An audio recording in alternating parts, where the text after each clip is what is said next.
Mekaten para rawuh panjenengan sampun mirsani nggih pambukane pagelaran nggih saking keluarga besar Reog Setia Kawan ing dalu menika nggih para rawuh panjenengan kula aturi mirsani pagelaran saklajengipun nggih niki selingan nggih saking keluarga besar Reog Setia Kawan nggih kreasi terbaru nggih saking Kebiari Reog Setia Kawan saka Kali BP nggih angelajengaken tari topeng ireng boyo lali.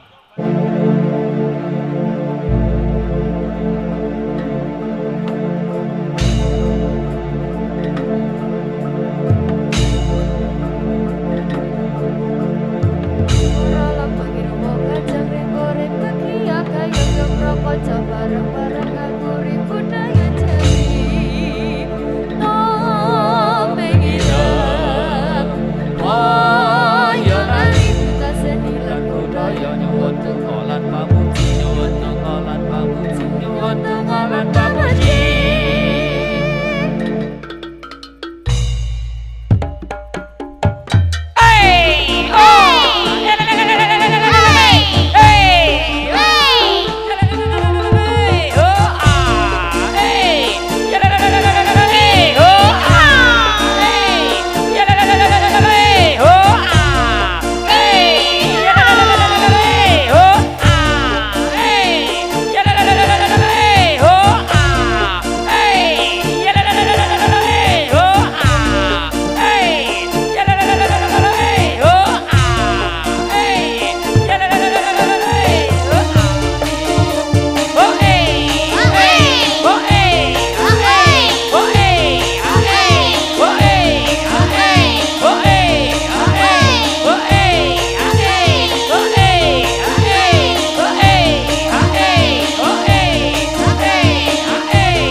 Ireng Boyolali nggih. Kreasi terbaru nggih saking keluarga besar Reok Setiakawan saka Kali PP nggih. Sampun sowan teng dalemipun Bapak Senari, Ibu Senari sakeluarga saking dusun Mojo Lor Padang Lumajang nggih. Dalu menika tari topeng Boyolali nggih nyambut gawe bebarengan nggih. Febril Audio Sound System nggih kagunganipun Bapak Said saking Mojo Kidul nggih. Lan ugi nyambut gawe sesarengan nggih kolaborasi nggih artis video syuting nggih Mas Eko Oke saking Dawan Lor Sukodono nggih. Nggih. Monggo dumateng Bapak Senari sesarengan Ibu Senari nggih putranipun panjenengan nggih sing dados kemanten monggo dijejerno nggih ning tari topeng Boyolali nggih damel kenang-kenangan nggih disyuting kalian artis video syuting nggih. Nggih kula selaku wakil saking Bapak Jai nggih saka Kali PP nggih matur sembah nuwun nggih dumateng para bapak-bapak nggih lan ibu-ibu nggih sampun nyawer nggih utawi nyumping tari topeng Boyolali nggih. Mbok bilih tasih wonten nggih sing badhe nyumping utawi nyawer nggih sumangga katuran nggih minggah nggih nyumping tari topeng Boyolali nggih. Niki kula ningali enten Bapak Lurah Lesus nggih saking Kali Semut nggih sumangga kula aturi penghormatan nggih nyumping nggih utawi nyawer tari topeng Boyolali nggih. Disukani gending pamundutan nggih gending saking Bapak tuan rumah nggih gendinge penak kendang kempul Banyuwangi Kerajakan nggih dados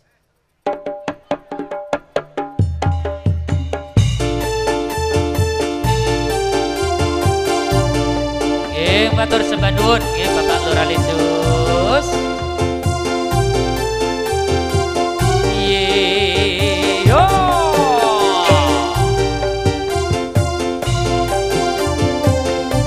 Iyo iya iya.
Gerajakan Banyuwangi nggih gending ingkang angka 2 nggih ditambahi sak gending mama jajal ngalinyang genduk cesa nggih disukani gending sing penak-penak ngandu borok nggih dados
gending ingkang angka 3 nggih utawi gending telahir nggih teng wontene tari topeng Boyolali nggih ayo genduk sing ayu-ayu bali-bali nang panggonane yo